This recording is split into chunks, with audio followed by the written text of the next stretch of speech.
Good afternoon, everyone. And as we get started today in grammar, we are going to continue with possessive nouns.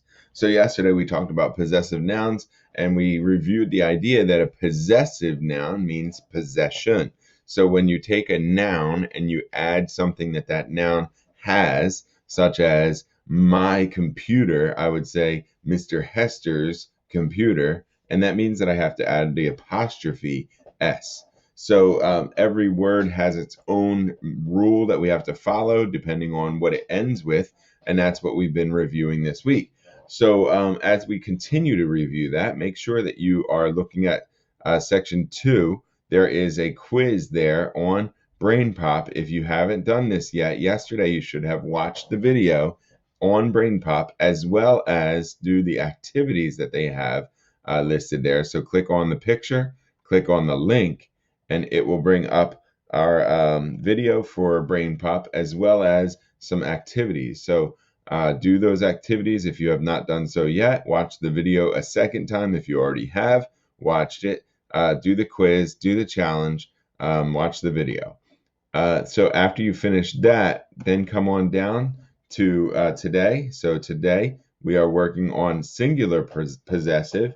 Correctly write each singular possessive noun below. So we have the bouquet belonging to Kristen. So instead of saying it's the bouquet belonging to her, we're going to say it's her bouquet. So we have Kristen's bouquet, and singular means it's one person or one thing. So we have, or one place, because it's a noun, it's a person, place, or thing. So we have Kristen's bouquet, the coffee belonging to Zach. So what would you say? And you're going to write it here. Remember, proper nouns, meaning names, you need to capitalize the first letter. So just like that first one, we capitalize the K in Kristen because it's her name. Now, some of these, like man and chair, are not proper nouns, so you would not capitalize those. Don't forget your apostrophe because that is the most important part of possession. So if you forget the apostrophe, it actually just means more than one. It means plural. So chairs without an apostrophe, it means more than one chair. Chairs with an apostrophe means the chair owns something, like the chair has legs or back or seat. There you go. Moving on. Plural. Plural means more than one. So we're talking about more than one. And when we talk about more than one, it changes where the apostrophe goes.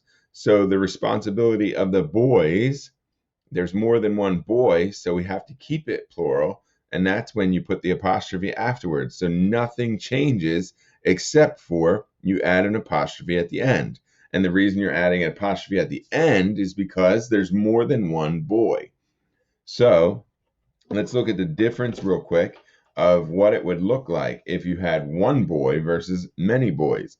So here's one boy. So it is the boy's responsibility, right? The boy, it is his responsibility. This is one kid. So we would say the boys. That's one boy because it's just boy. Now, this way that we just did it is boys because it's more than one boy.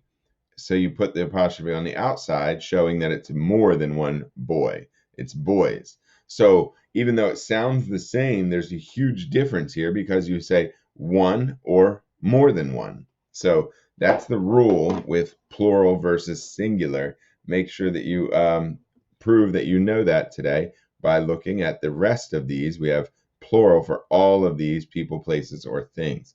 So once you're finished with that, make sure you click turn in and you are finished with your grammar for today. Great job. Palm it.